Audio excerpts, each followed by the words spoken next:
Do you know what the biggest misconception about the JFK assassination is? The biggest misconception about the JFK assassination is not actually a specific piece of evidence. It's not a magic bullet. It's not a person that was involved or not involved. It's not one part of a cover up or anything like that. The biggest misconception about the JFK assassination is that it is a conspiracy theory. Because the JFK assassination was sold to the American public as though it was a simple lone gunman scenario who fired three shots. End of story, case closed. The government investigated it. They gave us the report, and it's all over. And the conspiracy theory, the widest held misbelief about the JFK assassination is that we don't know if it was a conspiracy, is that we don't know if there was a cover up or a plot. That's not true. When you look at the evidence, and there are millions of pages of documents, there are eyewitness testimonies, there's video, there's photos, there is extensive evidence. And when you look at that evidence, there is no way for you to conclude that there was not a plot or some sort of inside job or some sort of something. Okay. The conspiracy is not up for debate anymore, and it has not been for decades. Not only do we have very clear proof that there was a plot to assassinate the president that went far beyond Lee Harvey Oswald, if he was even involved, but we also have very clear evidence of a plot to cover up the plot. And furthermore, we have evidence of a cover up of the cover up of the plot. The actual conspiracy theories around JFK that are still up for debate are what actually happened that day, because so much evidence was destroyed, so much was obfuscated and hidden for so long that we're probably never going to get the actual truth of what really happened. But it is not a theory that what they told us happened was not what happened. And we're about to run through why that is so obvious and why that is so relevant to today. And when you look at the recent failed assassination on Donald Trump and you compare it to the JFK assassination, you can gain a lot of insight about what's going on today in the world, about what the plan was, and about what we would be currently witnessing had that assassination succeeded. And when you look at that picture and you look at what's going on right now in the Democratic Party, in the halls of Congress, in global events, World War III, it starts to become pretty obvious that we were hairs away from a very different world right now. So we're about to unwrap all of the evidence that we were about to get slid straight into World War III with Iran, and why that didn't happen, and what we might expect going forwards now that the first attempt has failed. So without further ado, we got a lot to cover today. Let's roll the intro and get moving.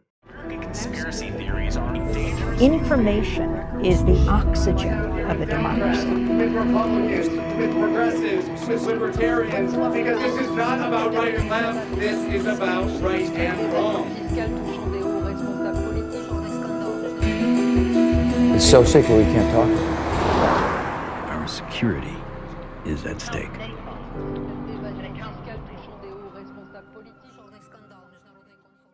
All right. Welcome to the show. Welcome to Cancel This. I'm your host, Ian Carroll. We've got a lot to cover today. So I just want to start us off with the important reminder from all of your favorite mainstream press and news organizations to just remind you not to go down the rabbit hole. Doing your own research is extremely dangerous, and you might wind up having ideas. You might wind up thinking for yourself. You might even wind up believing in conspiracy theories. So, just to clarify right off the top, what we are doing today is not an examination of facts, and nothing I say today is a statement of fact or an accusation of anything. It's not even real. Everything we're talking about today is just looking at all the stupid, crazy conspiracy theories on the internet and having a good old time laughing at how crazy all of these conspiracy theorists are. And it's just humor and jokes as we laugh at these silly people with their ideas and their theories. Okay. So just remember that doing your own research might make you believe fake news, and you shouldn't ever think for yourself.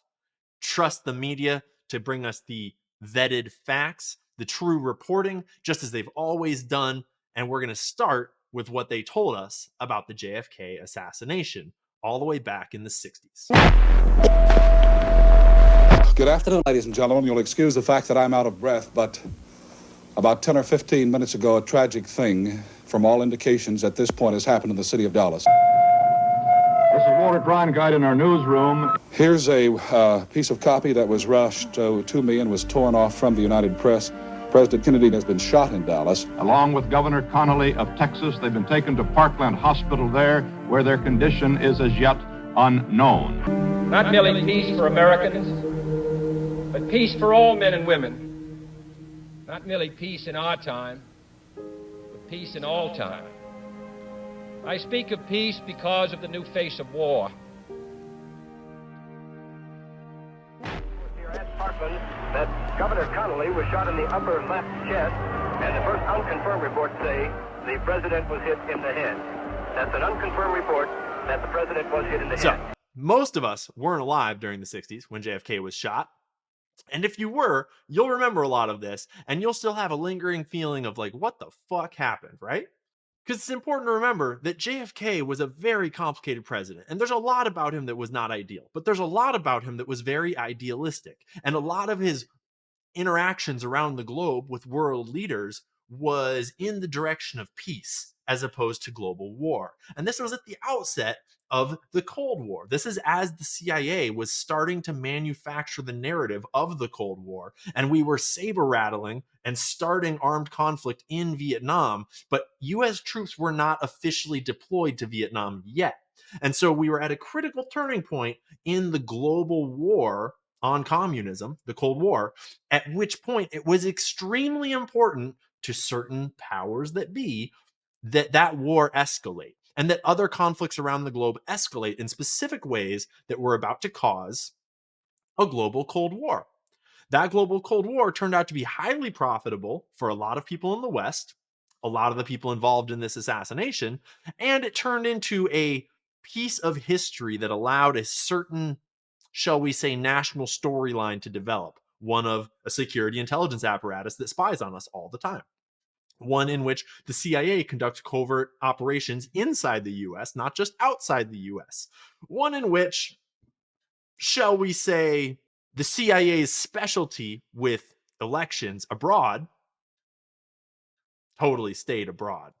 So if you are a JFK buff, you're going to know a lot of this evidence, and we're going to repackage it right now into a nice tight little box where we can put a bow on it and understand the bigger picture of the JFK assassination, because there are so many great resources about the JFK assassination that I highly recommend you check out. I'll link some of them down below. And they all go into so much depth about the evidence of the Warren Commission and the cover up there, the evidence for who were the real shooters and, you know, where were they stationed and how did they get, who was involved, all of that.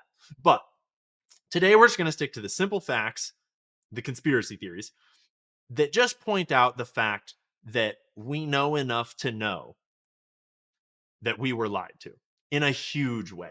Because the day of the shooting, pandemonium ensued, right? The day of the shooting, it wasn't clear what happened, but the narrative quickly began to form. And this is the narrative that formed.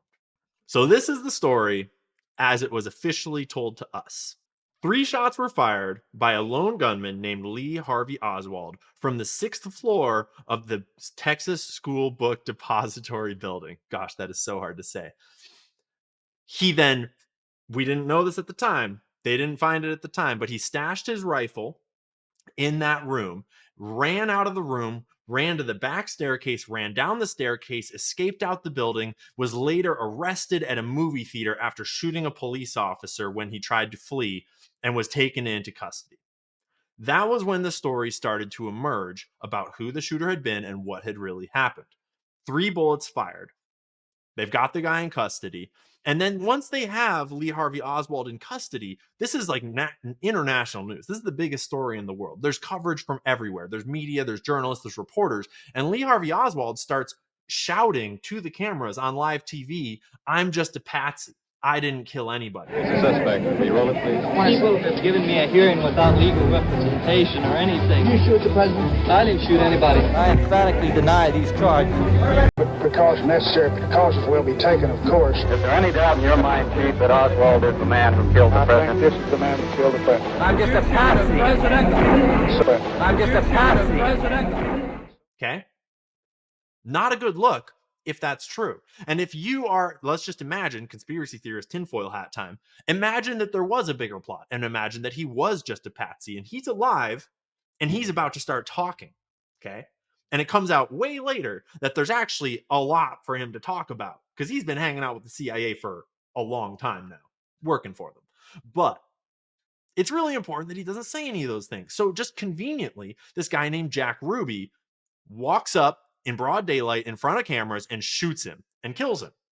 Turns out that Jack Ruby is actually Jacob Rubenstein, but that's a whole other rabbit hole. It turns out that Jack Ruby is actually an FBI confidential informant.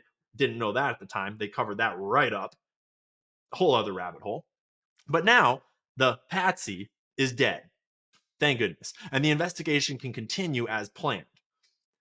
But this created a lot of outrage and there was a whole lot of questions circulating and the public wanted to know. And so they formulated what they called the Warren Commission. The Warren Commission, much like the 9/11 Commission, their job was to get to the bottom of it all, assess all the evidence, and give us a final report on what really happened in Dealey Plaza that day.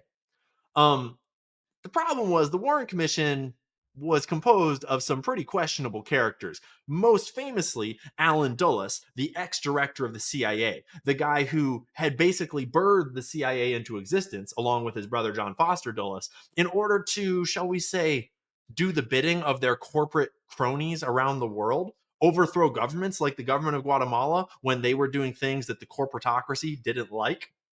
Yeah, Allen Dulles had just been fired by John F. Kennedy right before this all happened. And John F. Kennedy was extremely displeased with the CIA and had threatened to disband the CIA, to shatter it into a million pieces.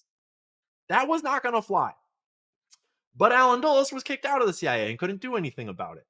But once John F. Kennedy was dead, seems like Allen Dulles is the perfect person to investigate, along with all these other guys on the Warren Commission, who 3 of which later came out and testified against the Warren Commission, saying that the Warren Commission was a farce and that they were basically concocted to construct a story that fit what they wanted it to say instead of to look at the evidence and figure out what had really happened. So anyways, the Warren Commission does its thing and very privately, very confidentially, without releasing anything more than they needed to the public, asserted that Lee Harvey Oswald had fired 3 shots because they found 3 shell casings in the room where he had fired from, where they also found the rifle that was definitely his. And those 3 shots had hit the car. All 3 had hit the car, except that it had to change real quick while they were doing the investigation because this guy that had been in Dealey Plaza that got hit by a bullet, like hitting the overpass beside him, and then the shrapnel and the concrete hit his face. So there's like clear forensic evidence that one bullet went totally astray and did not hit Kennedy or the car. And so then the Warren Commission is left with 2 bullets to do all this damage to the car. And so they came up with this theory that one hit Kennedy in the head, the other hit the guy in the front seat, all case closed, no big deal. The Warren Commission comes up with this nice, simple report. It claims that it's got it all tied up in a bow, case closed, files it away, lone gunman killed Kennedy. But then, several years later, the CIA comes under fire and under hot water with the whole church committee situation where the CIA had kind of gotten found out doing some bad stuff. And they got majorly investigated and a whole bunch of documents came out because Congress was digging through their shit. When those documents came out, a whole bunch of extra evidence emerged that poked some holes in the Warren Commission's story and in the Warren Commission's cover-up of the crime. And then later on, that led to so many more questions that a movie got made. That movie was extremely influential thanks to Oliver Stone and his team. That movie got a whole panel embodied in order to declassify all the JFK documents. A bunch of them got declassified, not quite all of them. And now there's millions of pages of documents that are open and available to the public. And all of those documents just further debunked the entire thing. And so the story has evolved multiple times to make up for evidence that came out to the public that was supposed to be hidden multiple times. And the story just gets faker and faker and faker every time. But it's the official story, so you should trust it. So, what are some of the basic issues with this story? So the most obvious one that everyone knows about is this magic bullet theory. Because they only had 3 shell casings, they had to explain all of the damage with just 2 bullets because one went stray. And then quickly there was all these issues with the medical examiners that were trying to do the autopsies. The laws determined that this guy Earl Rose was meant to do the autopsy there in Dallas because that's how they do it. But he was actually threatened at gunpoint by government officials, and they took Kennedy's body away and performed the autopsy in private, well, in a different setting. It was like quote unquote public. All kinds of questions about the autopsy, the brain. We'll get to those in just a second. The magic bullet itself was found on a stretcher in a hospital, and the chain of custody of the piece of evidence, the bullet itself, is clearly fraudulent because you think about it, like if this pen is a part of a crime, it's really important that it doesn't get switched out for another pen, right? Because then how are you going to ever solve the crime? How are you going to know anything is real? So everyone that touches every piece of evidence has to clearly document when they received it, when they passed it off, who to who, etc. The magic bullet's chain of custody has clearly written in its paper documentation that one guy received it an hour before the guy before him received it. So it's a clear timestamp issue that, like, that's obviously someone's lying about when they received the magical bullet. Not to mention that the magic bullet was found on a stretcher after passing through Kennedy's back, out of his neck, into the guy in the front seat's shoulder, through his chest, into his wrist, shattering his wrist bones, through his leg and into his other thigh, which makes so little sense I can't even describe it. But furthermore, the bullet is completely undamaged. And independent researchers tested out 100 rounds of this exact same bullet against cadaver wrists with the same bone density and everything to see, like, what does a bullet look like after it strikes this wrist bone? Because that was the hardest surface that it theoretically came into contact with. And when bullets hit bone like that, they deform. The front of the bullet tears apart. And that's partly why bullets do so much damage, is because they explode inside of you, and everything inside of you explodes too. And so there's this magic bullet whose chain of custody is clearly fraudulent, whose trajectory and path has been edited multiple times just to make it fit the disclosures that weren't supposed to be disclosed, because all of it relies on 3 shell casings. Because the moment there's more than 3 shells, more than 3 shots, you have not a lone gunman anymore. And a lot of people at the time, including members of the Warren Commission, raised issue with this. Like, dude, this makes no sense. And their testimony was conveniently left out, as well as everyone that had, witness statements and other reports, other autopsy information that did not corroborate the story officially, all left out, all censored. Evidence was burned, documents were destroyed. There was a woman in the floor below where the shooter allegedly was, looking out the window at the events. And she testified to the police that the moment that she saw the shooting, she ran out, left that floor, went into the back stairwell where Oswald allegedly went down the stairs, and she ran down the stairs and found someone on the bottom floor and got out. Her testimony was disposed of because it was not very convenient, because they realized that when they asked her for corroboration, she said, oh yeah, my friend was with me. There were 2 women that were in the stairwell at the exact time that Oswald was supposed to be in the stairwell. And when you examine the actual testimony they gave, it's pretty clear that that's an issue. And furthermore, they had a 3rd friend who stayed on the floor where they were near the stairwell, who also probably would have seen Oswald had he gone down those stairs. They all knew Oswald personally because they worked with him, because Oswald worked in that building, because the CIA had gotten Oswald a job in that building, because Oswald, it turned out upon later investigations, had been working for the CIA for decades. Oswald had defected to Russia, probably as a CIA ploy to get him implanted in Russia as a mole. And when he returned from Russia, he did not go through the normal repatriation screening. They normally would do a ton of interviews, because this was the Cold War, to try to make sure that you're not a Soviet spy now that's flipped and is going to come spy for the Russians. Oswald didn't have to do any of that. And there were some researchers in the government that noticed that and got really curious and started investigating Oswald to see what the hell was going on. One of those people in specific that worked at the State Department had whole boxes of files on Oswald before the Kennedy assassination ever happened, because he was digging into, why is this guy coming back from Russia and getting slipped into the country without any of the security measures?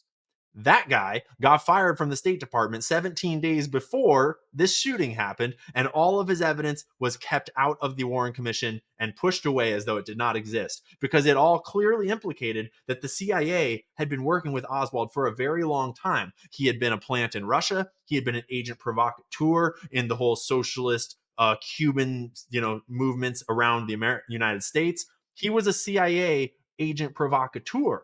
And then they got him a job at the building in Daley Plaza, specifically. Furthermore, there were 2 other assassinations that same fall that were planned that did not go off.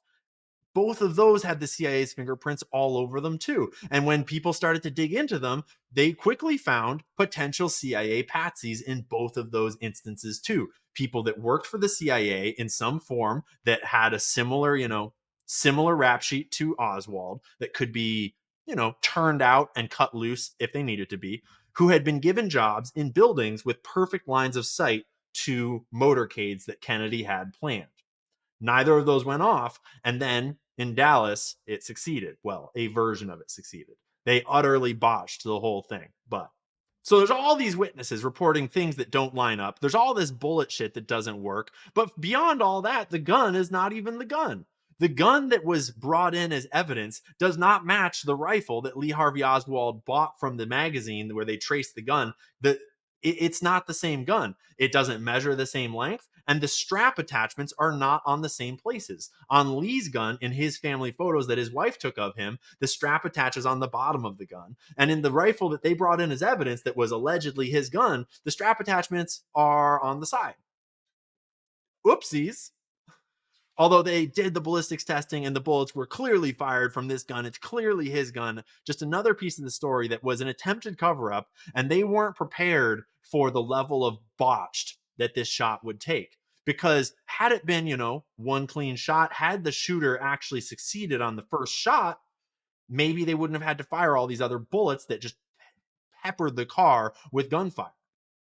We could go on. There are hours of discussion to be had about the autopsy and the brain matter and the hole in Kennedy's head, but just let's suffice it to say that they showed autopsy photos that the official autopsy photographer did not take of the brain that was not the real brain. It was easily identified that it had been in formaldehyde for up to 3 weeks before those photos were taken, when it should be a fresh brain. The bullet wound in Kennedy's head clearly was described by all eyewitnesses of the body before the official story started, that there was a giant hole in the back of his head as though an exit wound had blown his brains out, because that's how a bullet works.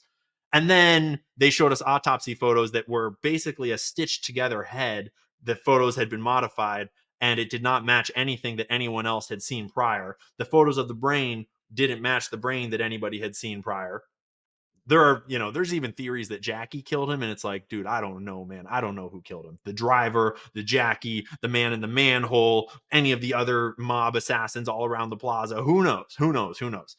Watch Everything is a Rich Man's Trick, JFK to 9/11 on YouTube. Watch JFK Revisited. I think you have to stream that one.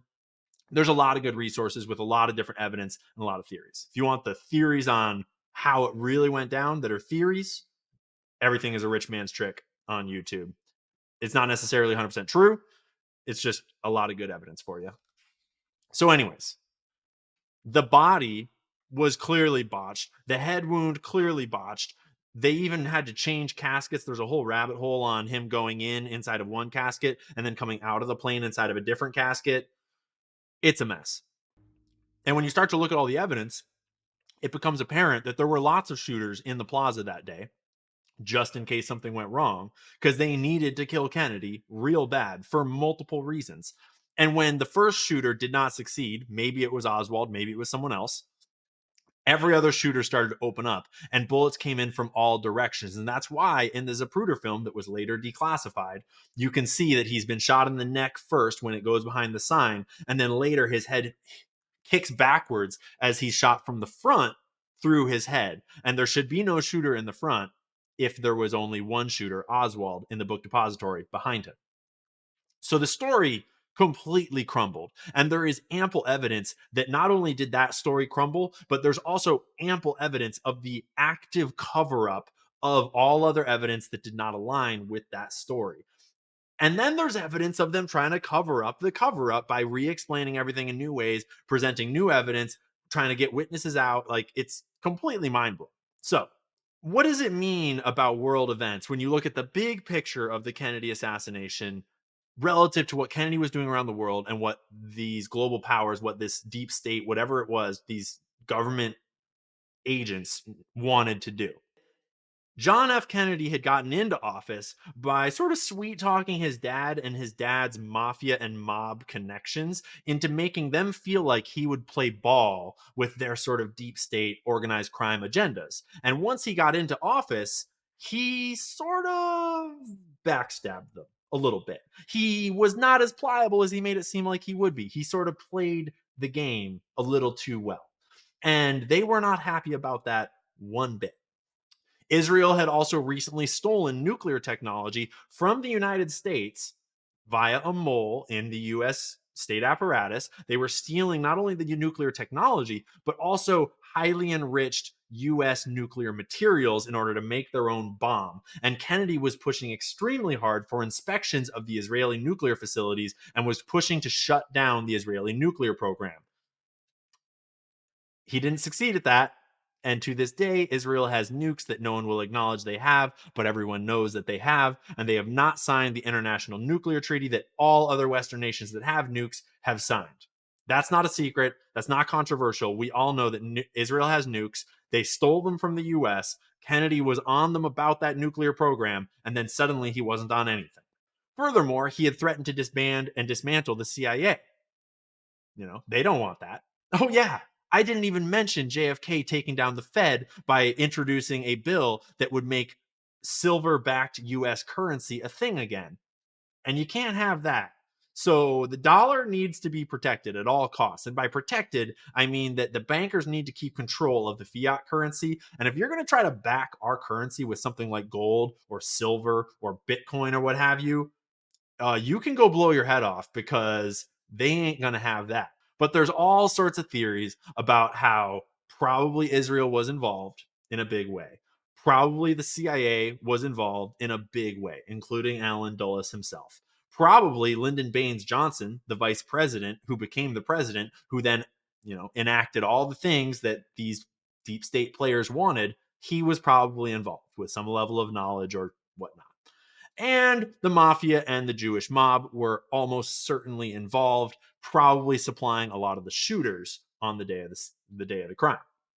That's what we know so far. And there's probably a whole lot of other, shall we say, associated actors in law enforcement, in government, in organized crime, in media that played along with it to varying degrees. We don't really know the whole truth, but if you really go down the rabbit hole, you can ascertain a lot of it. So, what happened in the world following the JFK assassination? Escalation in Vietnam into what became the Vietnam War. Israel's nuclear program went on about its business. The Cold War ramped up all around the world, and the CIA grew and grew and grew and continued to fuel us with this Russia is evil. Actually, it wasn't even Russia, it was the USSR. So James Angleton, who was very involved in the JFK assassination and very involved in Lee Harvey Oswald's CIA career, he fed us all this narrative of the USSR is extremely powerful and they're super dangerous and they have so many nukes they could obliterate us at any moment. Well, he actively had zero data, and all the data pointed to the USSR actually being a failing state, and they were completely impotent, and they were not a threat to us for almost the entire Cold War. But that is not the story that the CIA painted. And if you want more details on that, read this book, and it will put it all extremely clear for you from all very well-sourced material that Angleton and the CIA during that time frame were basically just perpetrating a giant disinformation campaign on the American public to make us all afraid of the USSR, to trick us all into supporting all these Cold War measures all around the world. Sound familiar? Let's just say that Kennedy threatened just about every aspect of that war machine's deep state agenda. And they were at a pivotal point in history where they needed their plans to keep going according to plan. And they thought when they elected him, when they let him get into office, they thought he was going to play ball. And then he started to play his own game, and they taught him how the game works. Okay. You see where we're going with this? And I need to remind you all, before we get into the Trump part of this whole story, that I voted for Democratic presidents my whole life. I was raised Democrat. I grew up Democrat. I thought Democrat. I voted for Obama. I was gone when it was Trump versus Hillary. I wasn't in the country. I didn't vote in that election, but I was not a Trump supporter at the time. I didn't like Hillary, but I didn't know anything. I would have voted for her if I was here, probably. I don't know. Maybe I would have voted for someone else, but I wouldn't have voted for Trump. I was like completely like dumbstruck that Trump had gotten elected. But once the veil is lifted and you start to look beyond the media propaganda about Trump and about the whole world, and you start to just think critically and actually just look at all the evidence for yourself and look at what's going on in the world for yourself. I mean, I don't personally come to the conclusion that Trump is a saint by any means, but what is actually going on right now? We're in a suddenly very different timeline because that bullet missed Trump's head by fractions of an inch. And while we're on the topic of a bullet narrowly missing Trump's head, it's worth pointing out that there is still debate about whether a bullet hit his head or not. The FBI director even insinuated in front of Congress under oath that maybe a bullet did not hit his head, which is like a pretty strong stance to take without clear evidence. Then it prompted the medical examiner that did the work on Trump right afterwards, that examined his ear and everything, to put out a public statement saying in no uncertain terms that it was clearly a gunshot wound and that he has treated countless gunshot wounds and that was 100% what it was. And he has no doubt about his findings at all. So there's that, maybe he's lying, take it or leave it. Who knows? Some people are definitely going to still claim it was all staged. But we do have a photo of a bullet passing by Trump's head, literally capturing the bullet. And at first it was like, that's a fucking fake photo. That's not real. You can't take a photo of a bullet. But then when you look into how they got the photo, you realize that they got the photo because the New York Times literally had a photographer with a high-speed camera trained on Trump's head at that rally. They actually specifically sent a guy with a high-speed camera to film Trump at a rally. It was the first rally that mainstream media had ever thought to live stream. That's not weird at all, is it? And then you think about the history of these sorts of attacks that have to do with, Israel. And what do you see? JFK assassination? Turns out Zapruder just happened to be there filming.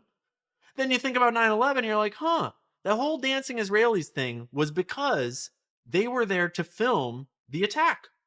That's the allegation. Obviously, it's just a conspiracy theory. Obviously, it's all made up. Don't look into it. Don't go read about it. You might start believing some bad ideas. But they were there to film, allegedly. Okay. And then you're like, okay, so why did they just decide to suddenly live stream just this one Trump rally? And why was there a high-speed camera pointed at him? So high speed that it was able to capture a bullet. Because imagine, had the bullet hit Trump's head, suddenly we would have live streamed to us the whole right, all the conservatives, all the Trumpers would have watched Trump's head get blown off on live TV. Imagine the outrage. Imagine what you could do with that outrage if you had a carefully constructed narrative ready to steer the blame at a certain foreign nation named Iran. And after the failed assassination attempt, we saw the tricklings of that, shall we say, narrative still trying to kind of come out, even though there's all kinds of problems and other things we were looking into. And it didn't really make sense that it was Iran once we were digging all this other stuff up and Twitter was exposing all these other questions. But had we had no information, we might have gotten sold a story just like Lee Harvey Oswald was a lone gunman who had associations with Russia. He was a Russian agent, right? That's what they tried to sell everyone about Harvey Oswald. It looks a lot like they were going to try to sell us that Crooks was acting on behalf of Iran, and he had these Iranian connections and Iranian bank accounts or whatever it was, and it's Iran that murdered Trump because they put a threat out on Trump, right? Like, you see where we're going here? There was preparations made, it seems, to blame the killing of Trump on Iran, and then to take all of that outrage from the conservative base that would have been insanely powerful and to target it all at Iran. And who wants war with Iran? The same guy that had a speech scheduled here in front of Congress just a week or so afterwards. Interesting. And he still tried to pass it off as though it was Iran that was behind it all, even though we all know that Iran had nothing to do with it. But Bibi still could not help himself from blaming Iran in his speech as though it was all, a closed case that Iran was behind it. Right? You see how we narrowly escaped a direct line into World War III? Right? But then the story gets weirder. Because it wasn't enough to try to assassinate Donald Trump on live TV, allegedly. Because they also had this Biden problem going on that needed fixing. And if you if you just take the conspiracy theorists' crazy story about the Trump assassination and you roll with their crazy timeline, you think, Biden dropped out of the race right after that? His health complications came to a head right after that? So we were about to wind up with a presidential race that very well could have been Nikki Haley versus Kamala Harris, or even Hillary Clinton, or whoever they wanted to put in, like, Michelle Obama, whatever. It still might not actually wind up being Kamala Harris. So we're about to wind up with two Warhawk neocons as our only choices for president, while they have just tried to steer all of our hatred towards Iran so that they could take us all into World War III. Right? But they've got to get rid of Joe, and they've been waiting because Joe is dying, allegedly. There's even reporting on Twitter that he might have already passed, allegedly. Obviously, don't believe any of this crazy conspiracy garbage on the internet, but we're going to take a look at it just because it's funny for entertainment purposes, right? Because the internet started to notice that after Joe Biden disappeared off the face of the earth and then resigned from his campaign for president with a Twitter post, an X post, sorry, Elon, didn't mean to dead name you, and it wasn't on White House stationery, and the signature did not match his signature, at least not super well. We have questions, right? And then there's this weird recording where he calls into Kamala live, and it's clearly not live. And she has a Freudian slip and starts to say, I know you're still on the record call. It's good to hear your voice, Joe. It's like the most cringe shit we've ever seen. Obvious deception, right? And they're not telling us what's going on with him. They're not telling us why he stepped down. They're not telling us anything. And then he appears in public again, out of nowhere. And he's walking like he's super healthy all of a sudden. And then he appears for his official resignation, like apology, whatever it is. He appears, and the video is kind of weird. And people started to have some questions. But it wasn't until they saw him walking around that the internet started to really go wild. Because Joe Biden is suddenly pretty tall. And there's a lot of examples. And it's crazy, dude. Oh my God, it's fucking crazy. Again, to be clear, I would never insinuate that this stuff is real. This is just funny theories on the internet that you should not believe because the New York Times is very clear that reading conspiracy theories on the internet might lead to free thinking and dangerous ideas, but they're pretty funny to look at. So we're gonna look at them as a joke. Because Bibi Netanyahu and Joe Biden are both officially 6 feet tall. Okay? And then people started to compare photos of Jill and Joe walking side by side before and after. They examined her heels. They measured things. interesting. I don't know. He's looking pretty tall. Maybe COVID really got him stretched out, right?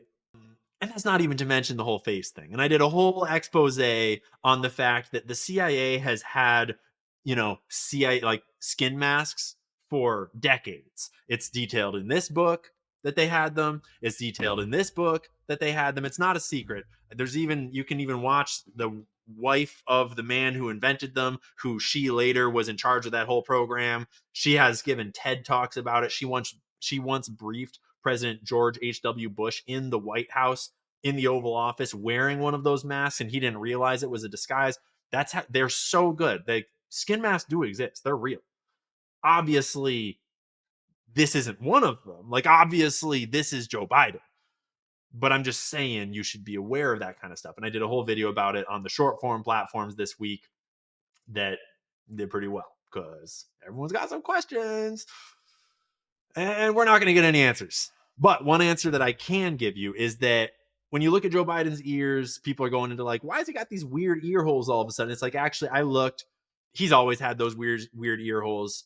I mean, let's be real. If you're going to make a mask, you're going to be pretty careful about the ears and the details and stuff. And those are the same looking weird ass ears he's always had, except for the ear lobes. Those are very different. And when you start to look into earlobes, they apparently get saggier with age. They don't recede into your head. So I'm sure he got plastic surgery a bunch of times that changed his whole appearance, and they cut off his earlobes and like stitched his ears to his head or something. Obviously, it's the same guy. He's just feeling tall, and he's suddenly walking really spry and quickly, and everything's weird and different. It's just so.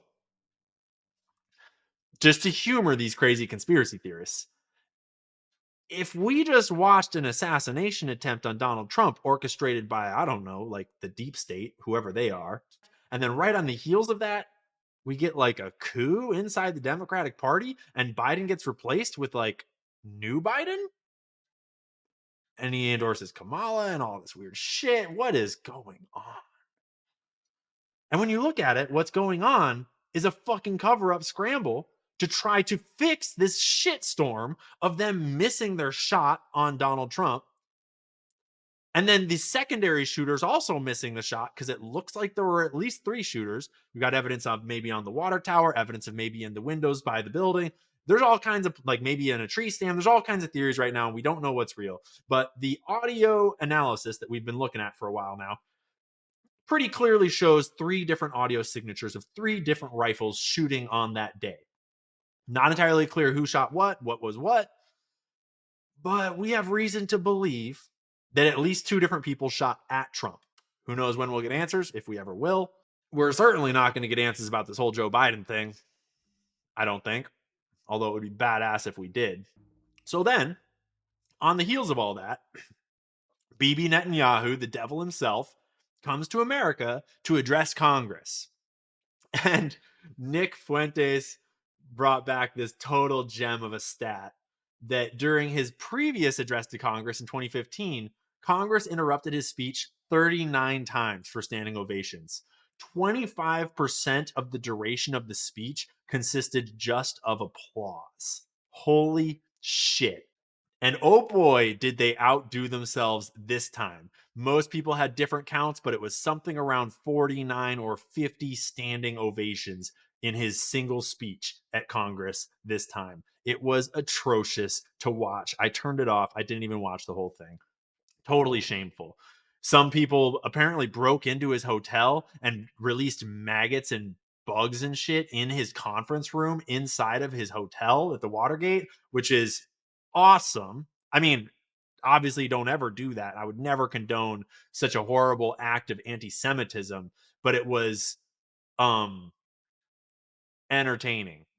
Then obviously the riots broke out outside of Netanyahu's speech, and totally organic Palestinian protesters were burning American flags and vandalizing, destroying statues. No agent provocateurs in sight, obviously.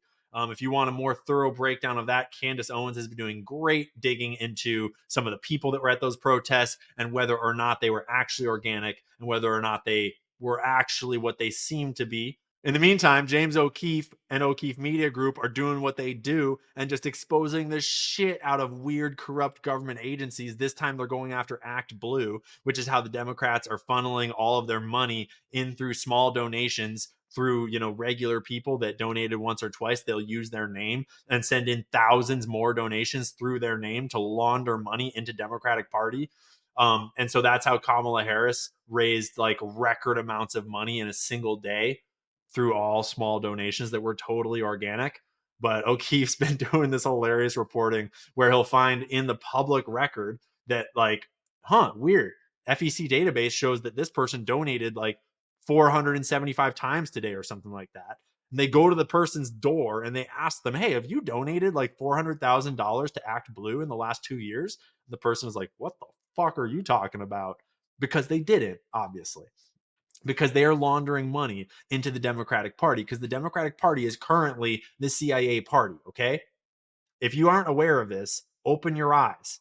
I am from there. I am one of you guys. And clearly, it has been co-opted. I was once a liberal and I was once a Democrat. And we used to believe in anti-war,